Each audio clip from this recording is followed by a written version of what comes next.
Ok, pues capítulo 11 de Números. Seguimos esta serie que hemos titulado A través del desierto, viendo la historia de cómo el pueblo de Israel ya está atravesando el desierto. Y mientras continuamos esta travesía de cómo Israel va a través del desierto, vemos que ellos al momento ya se han movido del desierto de Sinaí y ahorita, pásame la que si quieres, gracias. Y ahorita están ya en el desierto de Parán. Vimos el capítulo anterior que se movieron ya a una nueva ubicación en Parán. Ellos ahora están avanzando, ellos ahora están siguiendo la nube de Dios. Donde la nube se levanta, ellos se levantan y caminan. Donde la nube se detiene, ahora ellos se detienen y acampan. La semana pasada vimos cómo es que ellos ahora andaban totalmente diferente de cómo salieron de la tierra de Egipto. Ya no eran esclavos, eran ahora libres. Ya no eran nada más un tumulto de gente, sino que ahora eran un ejército organizado. Ya no estaban ajenos a Dios, sino que ahora se les había enseñado a relacionarse con Dios por medio de la ley, por medio de las ofrendas. Y ahora que entramos en el capítulo 1, vamos a ver algo que es en verdad triste. Este pueblo que ahora es libre, le presta oídos a personas erróneas y al dejarse dominar también por sus propios deseos carnales, empiezan a anhelar la esclavitud. Parece algo increíble, ¿no? Parece algo totalmente contradictorio, que ahora siendo libres, ellos empiecen a pensar en Egipto, pensar en la esclavitud y decir, ¿cómo nos gustaría regresar a la esclavitud? El estudio de hoy le he titulado Los libres que anhelan la esclavitud, ya que al estudiar cómo este pueblo que había sido liberado por Dios miraba hacia Egipto y anhelaba ese Egipto, también vamos a ver que eso pasa también con nosotros.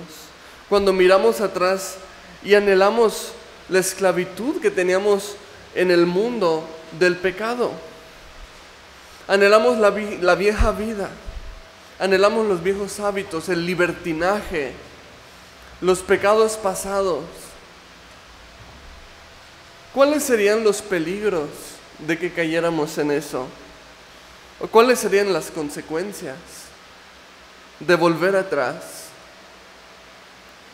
¿Qué puedo hacer si me encuentro en esa situación? Que miré atrás y regresé a lo mismo de antes. ¿Cómo puedo evitar que esto me suceda a mí?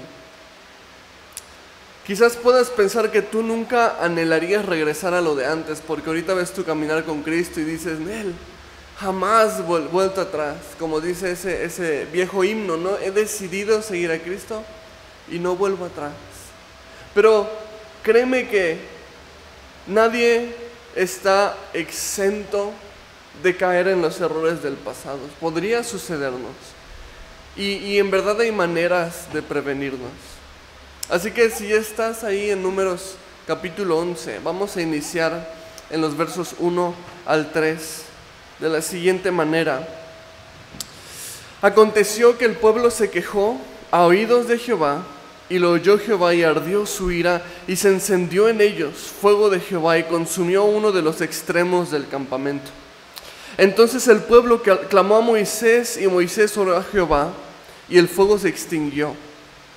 Y llamó a aquel lugar Tabera, porque el fuego de Jehová se encendió en ellos.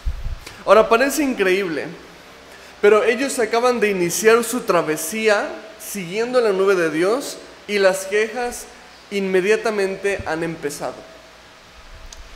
No sabemos con exactitud cuál fue la queja, pero sabemos que esto encendió, dice aquí, la ira de Dios y obró con una disciplina muy dura sobre ellos. Un incendio en el campamento que dice que consumió una parte del campamento, una llamada de atención para los israelitas. Ahora, independientemente de cuál haya sido esta queja, que es desconocida, había algo muy evidente: una completa falta de contentamiento. Ellos habían sido bendecidos grandemente. Ellos habían sido liberados. Ellos habían sido organizados, limpiados, apartados, cuidados por la presencia misma de Dios, de día con la nube, de noche con el fuego. Pero para los israelitas esto no era suficiente, porque aquí se encontraban quejándose. ¿Qué tienes que quejarte si tienes el cuidado de Dios? ¿Qué tienes que quejarte si tienes la provisión de Dios? ¿Qué tienes que quejarte si Dios te ha hecho limpio? ¿Qué más puedes pedir? Hay inconformidad en el corazón de los israelitas. Eso se llama falta de contentamiento. Y es el primer principio que podemos ver y aprender en este pasaje. El contentamiento. El contentamiento, como su propio nombre lo dice, es estar conforme con lo que Dios te ha dado. Sabiendo que lo que Dios te ha dado es lo ideal para ti. De hecho, es lo mejor que Dios podría darte en ese momento. Y ojo, Dios no nos da lo que queremos. Dios ni siquiera nos da lo que creemos necesitar, sino que Dios se reserva a darnos lo que Él sabe que necesitamos. Pero nuestros corazones tienden a creerse mejores que Dios, ¿sabes? ¿Cómo que mejores que Dios? Sí, creyendo que sabemos más de nuestras necesidades que Dios. Dios sabe tus necesidades mejor que tú, ¿sabes? Entonces esto despierta una codicia en nosotros, una codicia de querer más de lo que es la voluntad de Dios para nosotros. Esta codicia puede manifestarse en muchas áreas y de distintas maneras. Puede ser, por supuesto, en el área monetaria, no estar contento con lo que Dios te ha dado. Quiero más dinero del que Dios me ha permitido tener. Puede ser en el área laboral, quiero más trabajo del que Dios me permite tener. Puede ser en el área material, quiero más cosas de las que Dios me permite tener. Puede ser en el área emocional, quiero una relación que Dios me ha dicho no. Entonces, cuando Dios no me da lo que yo quiero o lo que yo creo que necesito, entonces mi reacción es, voy a conseguirlo en mis propias fuerzas. Es una reacción de rebeldía. Y ojo, no es ser conformista. No se trata de decir, pues me siento y no hago nada y lo que Dios me dé. No se trata de eso. No se trata de ser conformista. No se trata de mediocridad. Se trata de que tú sabes cuando Dios te está diciendo no a algo. Y aun cuando te dice no, dices, pero quiero, ahí está el problema. Ahí está el problema. Esto sin duda puede guiarnos en un regreso a la esclavitud anterior. Un regreso a la manera pasada en la que vivíamos. Incluso anhelar la manera pasada que vivíamos. Antes me iba mejor, antes tenía más dinero, antes tenía más libertad, o más bien más libertinaje. Entonces,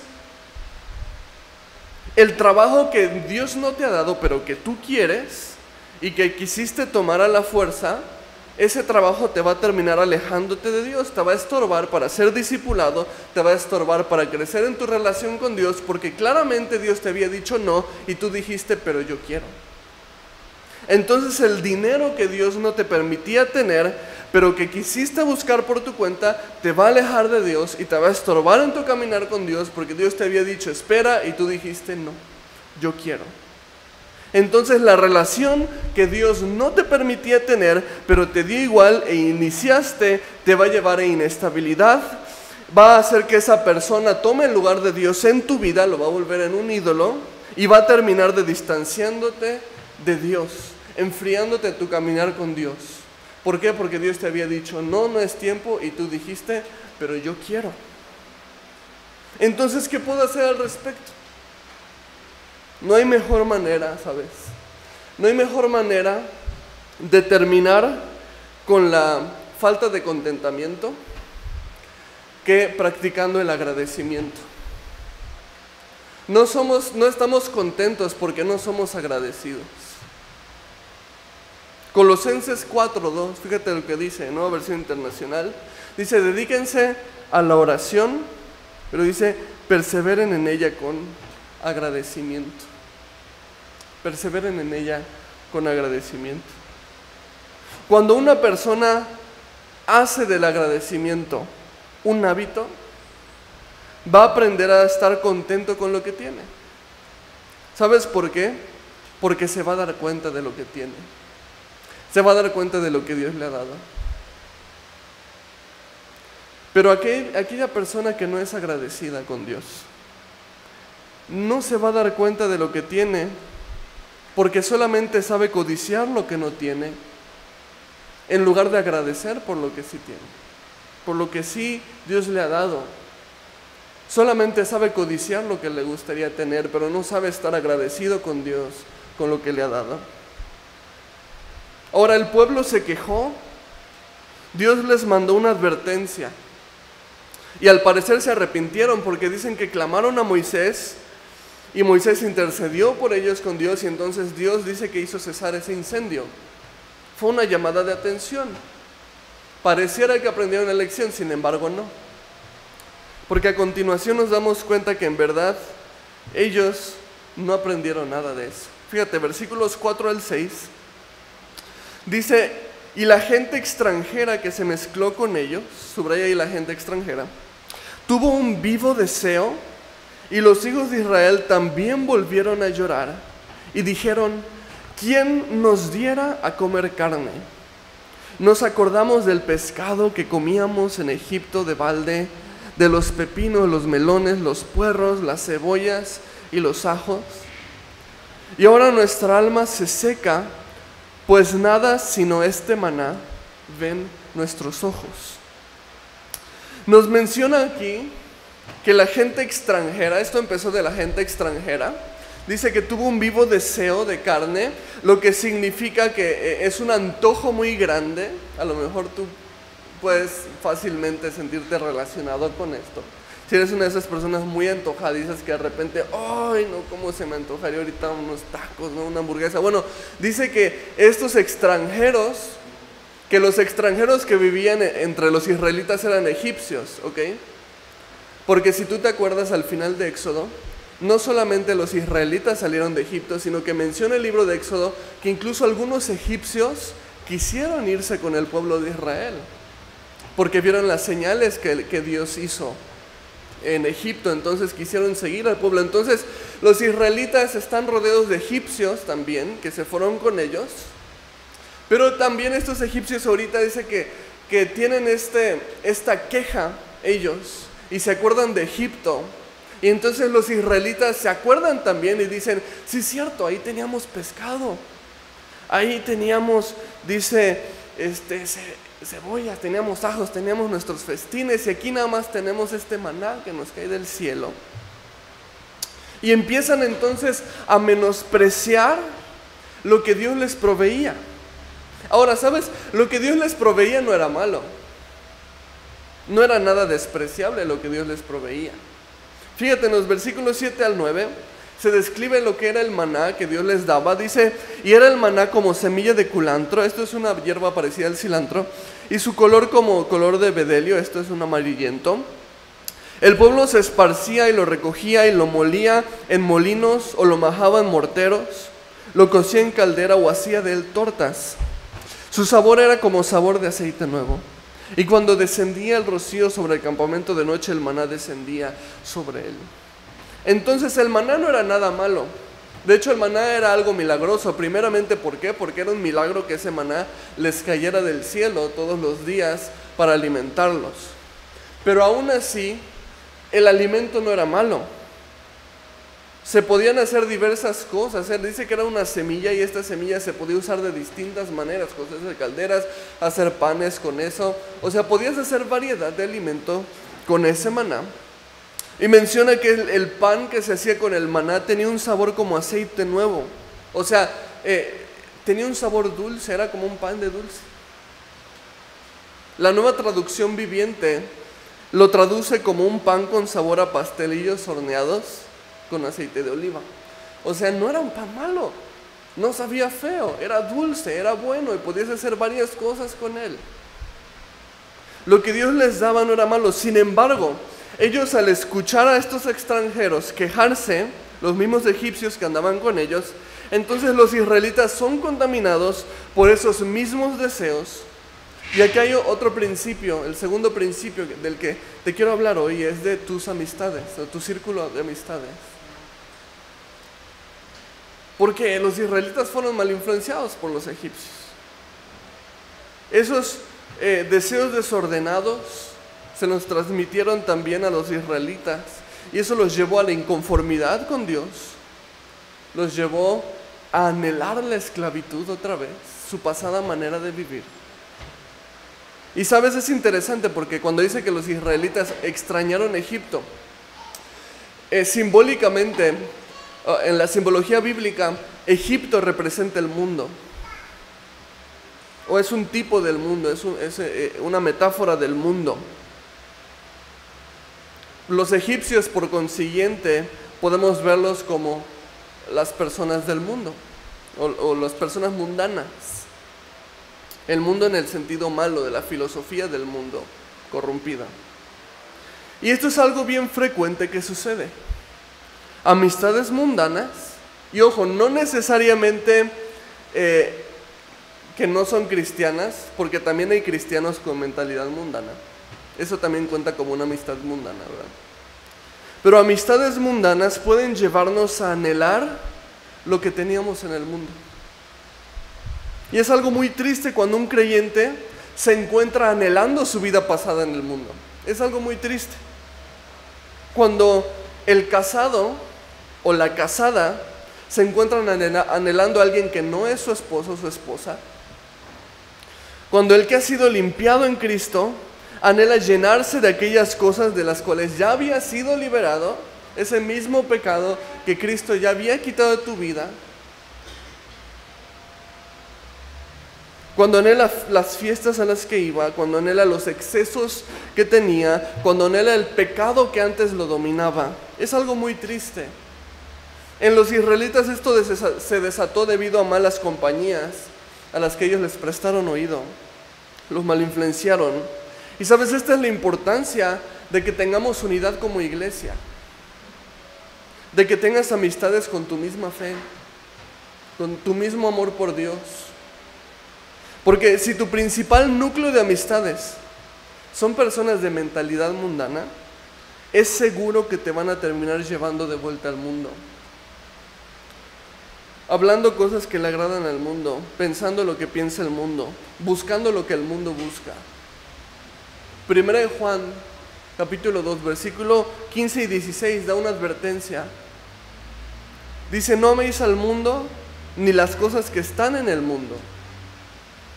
Si alguno ama al mundo, el amor del Padre no está en él. Porque todo lo que hay en el mundo, los deseos de la carne, los deseos de los ojos y la vanagloria de la vida, no proviene del Padre, sino del mundo. Y cuando aquí la Biblia habla del mundo, está hablando de la filosofía del mundo. Y dice, no ames eso. No te influyas en eso. Y sabes algo, no hay que malinterpretar esto porque hay creyentes que se van a un extremo en el que dicen, no, entonces yo no convivo con personas que no son cristianas. Entonces pinto mi raya, vivo en una burbuja cristiana. Y sabes, ese no es el punto. Porque de hecho, sí debemos convivir con el mundo. Porque si no, ¿cómo vamos a alcanzar al mundo? ¿Cómo vas a alcanzar al perdido si no convives con el perdido? Si no tienes amistades en el mundo. Pero estamos hablando de que tu círculo, tus amistades más cercanas, más influyentes en tu vida, tienen que ser hijos de Dios como tú, amar a Dios como tú. Debes estar en unidad con la iglesia en la que Dios te puso. Tus amistades cercanas deben de ser hijos de Dios. Ahora, no siempre son las personas mundanas las que nos orillan a anhelar las cosas del mundo. Definitivamente puede ser una posibilidad, pero no es la regla. Porque de hecho, nuestra propia naturaleza pecaminosa nos lleva a eso por sí misma. Por eso es importante también tu relación personal con Dios. Porque si tú no buscas a Dios regularmente, tu naturaleza pecaminosa automáticamente es la que va a tomar control de las cosas. Así que es bien importante, por un lado, que estés bien conectado con tu iglesia, con tus hermanos, pero por el otro lado es bien importante que estés bien conectado con Dios, una relación personal con Él. De esa manera vas a estar asegurándote de que es el Espíritu el que va a estar en control y no tu naturaleza pecaminosa. Versículos 10 al 15. Dice: y oyó Moisés al pueblo que lloraba por sus familias, cada uno a la puerta de su tienda, y la ira de Jehová se encendió en gran manera. También le pareció mal a Moisés. Y dijo Moisés a Jehová: ¿por qué has hecho mal a tu siervo? ¿Y por qué no he hallado gracia en tus ojos, que has puesto la carga de todo este pueblo sobre mí? Concebí yo a todo este pueblo, o sea, son mis hijos, ¿no? Lo engendré yo para que me digas: llévalo en tu seno, como lleva el que cría, el que mama, a la tierra de la cual juraste a sus padres. ¿De dónde conseguiré yo carne para dar todo este pueblo? Porque lloran a mí diciendo: danos carne que comamos. No puedo yo solo soportar todo este pueblo, que me es pesado en demasía. Y si así lo haces tú conmigo, yo te ruego que me des muerte, si he hallado gracia en tus ojos, y que yo no vea mi mal. Ahora, vemos aquí a Moisés súper cargado con esta situación. Dice: ¿cómo yo voy a continuar cuidando a este pueblo que lo único que hace es quejarse, que no agarra la onda? Me está pidiendo carne. ¿De dónde les voy a sacar carne? Y te he dicho que el pueblo de Israel era un pueblo excesivamente grande. Era anormalmente grande para la época en la que vivían. Tan solo contando a los hombres eran 600,000 y fracción hombres. Contando todas las familias eran a lo mejor 1,5 millones de personas, con mujeres y niños. Y entonces Moisés ve el pueblo y dice: ¿qué voy a hacer? O sea, ¿cómo pretendes que yo haga esta obra, Señor? Y vemos a un Moisés, yo diría más que desanimado, deprimido. El pueblo era una carga demasiado grande. Moisés está en depresión. ¿Cómo que depresión, Dani? ¿De verdad crees que Moisés, el que habla cara a cara con Dios, bueno, el que habló cara a cara con Dios a tal grado que dice que su rostro resplandeció, puede estar en depresión? Aquel que puso su vara y abrió el mar rojo, ¿crees que puede estar en depresión? ¿Sabes? Yo creo que sí. Yo creo que cuando Moisés literalmente le pide a Dios que lo mate, es claro que está en depresión. O sea, Moisés es de carne y hueso como tú y yo. Y déjame quitar ese tabú perfeccionista e irreal que existe hoy en día de las personas que dicen: no, un hijo de Dios no puede estar en depresión. Somos de carne y hueso. Aquí literalmente en el verso 15, Moisés exclama: te ruego que me des muerte si he hallado gracia en tus ojos. O sea, si de verdad eres bueno conmigo, mejor mátame. Y sabes, el creyente no está exento de depresión. Somos de carne, sufrimos, nos desanimamos, flaqueamos. Y sabes algo, esta es la perfecta oportunidad para ver cómo Dios lidia con la depresión. Fíjate, versos 16 y 17. Dice: entonces Jehová dijo a Moisés: reúneme 70 varones de los ancianos de Israel, que tú sabes que son ancianos del pueblo y sus principales, y tráelos a la puerta del tabernáculo de reunión, y esperen allí contigo. Y yo descenderé y hablaré allí contigo, y tomaré del espíritu que está en ti, y pondré en ellos, y llevarán contigo la carga del pueblo, y no la llevarás tú solo. Y aquí hay un tercer principio del que te voy a hablar, y es el principio de compañerismo. La respuesta de Dios ante un Moisés totalmente decaído, un Moisés deprimido, un Moisés que está listo para quitarse la vida literalmente, es el compañerismo. Dice, ok, busca 70 varones. Y dice, voy a poner el mismo espíritu en ellos y ellos van a llevar esa carga contigo. Hermanos, el desánimo, la depresión, pueden fácilmente regresarnos al mundo. He conocido creyentes que te puedo decir que eran creyentes, que se quitaron la vida a causa de crisis depresiva, que ellos mismos terminaron su propia vida. Un hijo de Dios, sí. ¿No se van al infierno? No, claro que no. El único pecado que Jesús dijo que era imperdonable es la blasfemia del Espíritu Santo, que básicamente es rechazar al Señor Jesús. Así que también te quito ese tabú cristiano que hay hoy en día que te dice que si te quitas la vida te vas al infierno. Sí es homicidio, pero en ninguna parte de la Biblia dice que el homicidio no sea perdonable, ¿ok? Pero entonces Dios le dice a Moisés, busca varones, ellos van a llevar la carga contigo, ¿sí? O sea, no estés solo. Y mi consejo para ti, si estás atravesando uno de estos procesos, también es el mismo: no estés solo, no estés solo. Necesitas rodearte de personas. Sé que es lo último que tienes ganas de hacer, sé que es lo que menos tienes ganas de hacer, sé que lo que preferías hacer es irte a dormir y dormir todo el tiempo posible. Pero ese es el consejo de Dios para tu vida. No te aísles. Necesitas personas que estén hombro a hombro contigo, que te ayuden a llevar esas cargas que hay sobre ti. Dios creó en su iglesia la mejor solución, el mejor tratamiento para la depresión y la soledad. El amor fraternal que Dios puso entre hermanos, el compañerismo que Dios puso entre creyentes, el consejo, la exhortación de personas con las que estás llamado a compartir tu vida.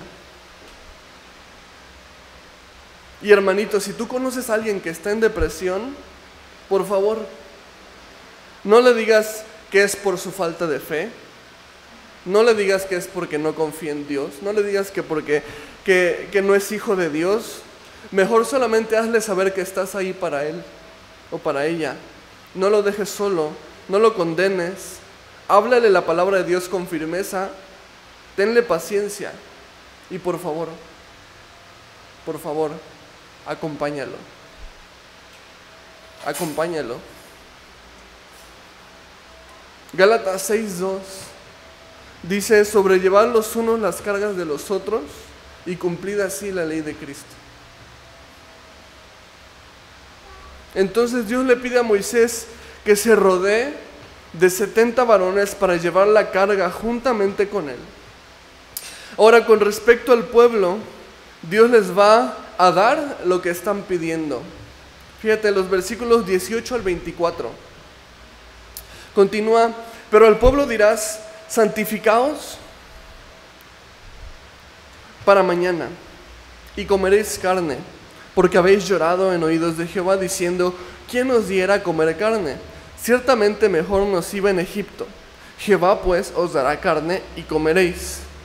No comeréis un día, ni 2 días, ni 5 días, ni 10 días, ni 20 días, sino hasta un mes entero, hasta que os salga por las narices.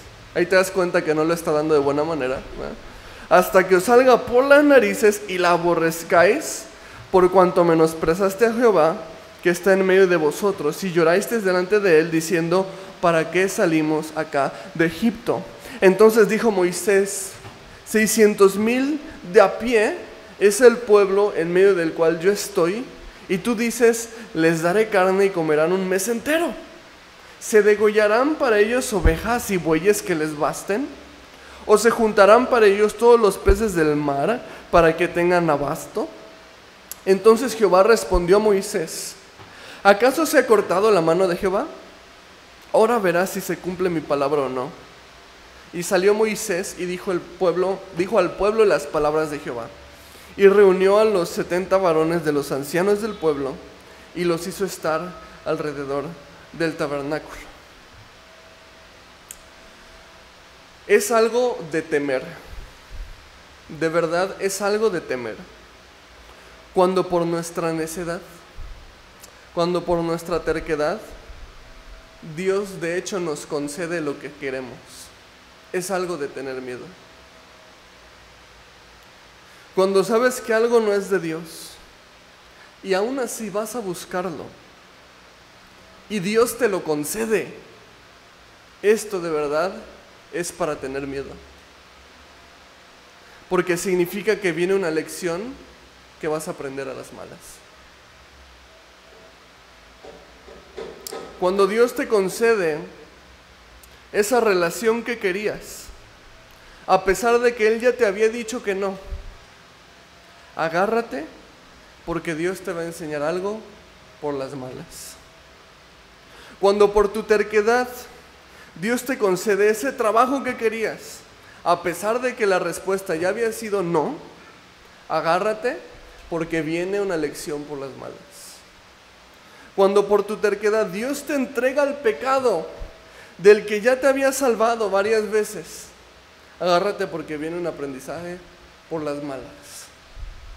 Aquí Dios les va a dar la carne que querían y va ellos a aprender por la vía dolorosa lo que es que Dios diga no y ellos se enterquen que sí.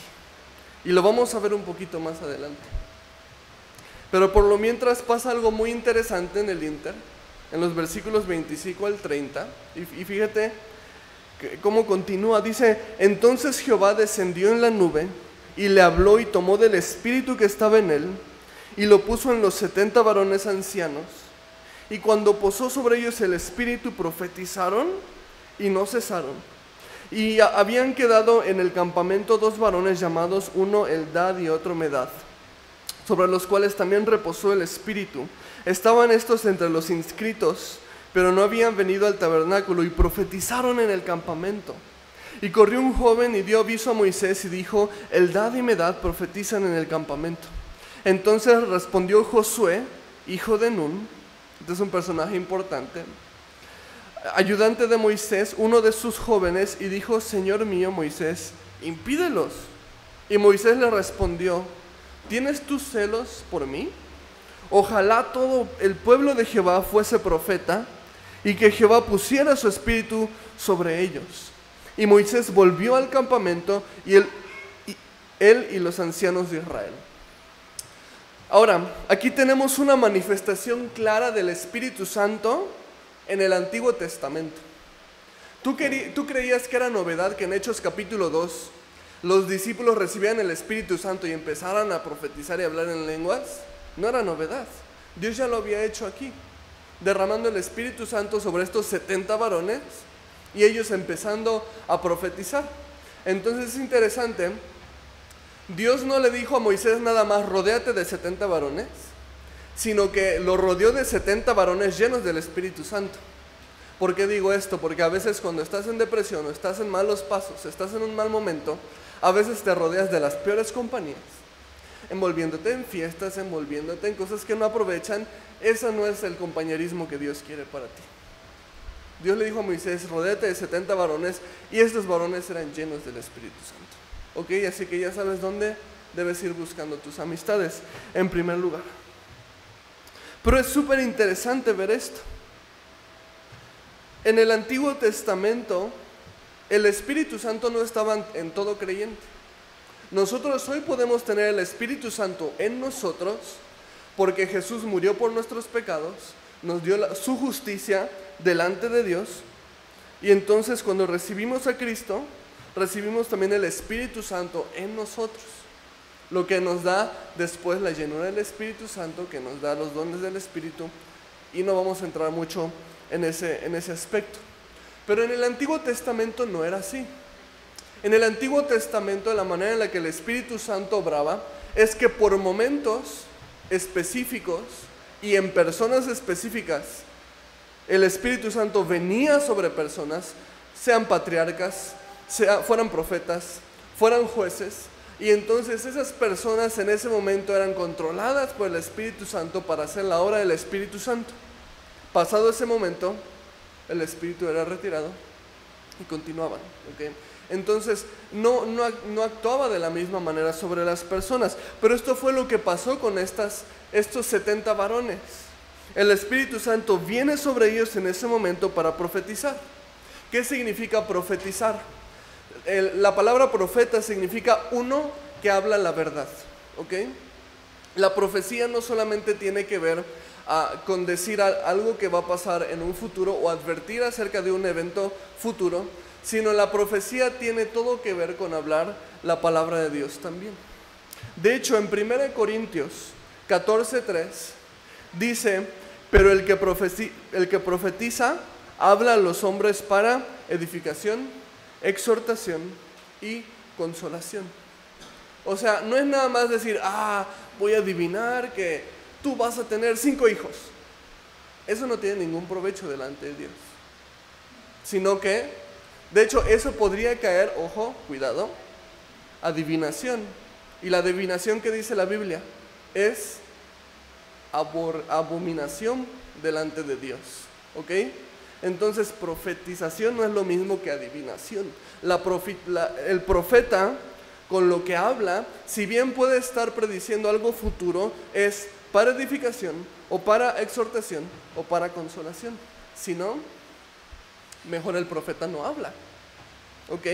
Así que a pesar de que no sabemos qué es lo que estos 70 varones estaban diciendo, sí sabemos que estarían edificando o exhortando o consolando. Y honestamente, dadas las circunstancias en las que se encuentra el pueblo, yo honestamente creo que sus palabras estarían enfocadas en la exhortación. Si Dios requería profetas en ese momento, definitivamente eran para exhortar al pueblo. No sabemos qué fue lo que dijeron, pero sabemos que ese es uno de los puntos de la profecía, la exhortación. Y quiero hablarte un cuarto principio en cuanto a esto. Este cuarto principio es: recibe la exhortación, ¿ok? Definitivamente Dios necesitaba profetas en ese momento para exhortar al pueblo, sí o sí. Y créeme que es importante que tú como creyente sepas recibir la exhortación de las personas que Dios ha puesto para ver tu caminar espiritual. Se hace un pastor, se hace un líder, sea un hermano en Cristo, se hace tu madre o tu padre. Cuando tú no sabes recibir la exhortación por tu corazón soberbio, porque no hay otro motivo por el cual no quieras aceptar la exhortación. Soberbia, egocentrismo, vanagloria. Cuando tú no quieres, cuando tú rechazas la exhortación, tú rechazas el consejo de Dios. Y sabes, no hay nada más necio que eso. Ojalá el pueblo de Israel hubiera sabido recibir la exhortación. No habría pasado lo que vamos a ver a continuación. Versos 31 al 35. Y vino un viento de Jehová y trajo codornices del mar y las dejó sobre el campamento, un día de camino a un lado y un día de camino al otro, alrededor del campamento, y casi 2 codos sobre la faz de la tierra. Entonces el pueblo estuvo levantado todo aquel día y toda la noche y todo el día siguiente, y recogieron codornices. El que menos recogió 10 montones, y las tendieron para sí a lo largo alrededor del campamento. Aún estaba la carne entre los dientes de ellos, antes que fuese masticada, cuando la ira de Jehová se encendió en el pueblo, e hirió Jehová al pueblo con una plaga muy grande, y llamó el nombre de aquel lugar Kibrot Hatava, por cuanto allí sepultaron al pueblo codicioso. Que eso es lo que significa Kibrot Hatava, la sepultura de los codiciosos. 35. De Kibrot Hatava partió el pueblo a Geserot y se quedó en Haserot. Ahora, Dios les dio lo que querían. Les dio carne de una manera milagrosa y se las dio de una manera abundante. Dice que el que menos recogió 10 montones. Esa era una cantidad enorme de kilos de carne, ¿ok? Pero junto con eso, dice que vino también una terrible plaga que hirió al pueblo. Y como te decía, es de temer y temblar cuando Dios nos concede algo por nuestra terquedad. Que sabemos que no es la voluntad de Dios, pero aún así lo buscamos.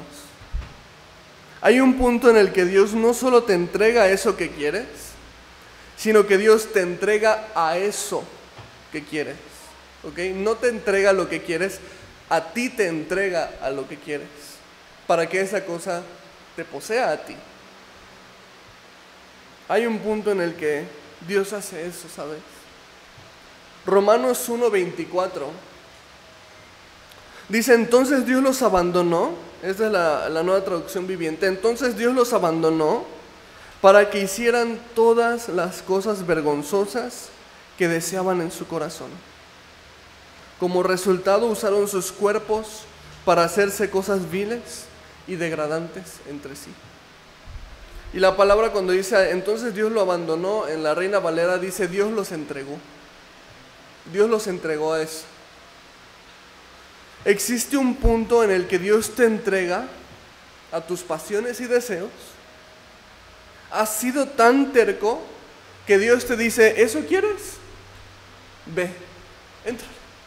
Ya no te lo voy a impedir. Dios no va a estar restringiéndote por siempre aquello que tus malos deseos están persiguiendo. Dios te va a proteger, te va a hablar, te va a advertir, te va a instruir por un tiempo nada más, pero nunca te va a quitar el libre albedrío. Y si así lo deseas, te va a entregar aquellas pasiones desordenadas tuyas. Y viene un aprendizaje a la mala.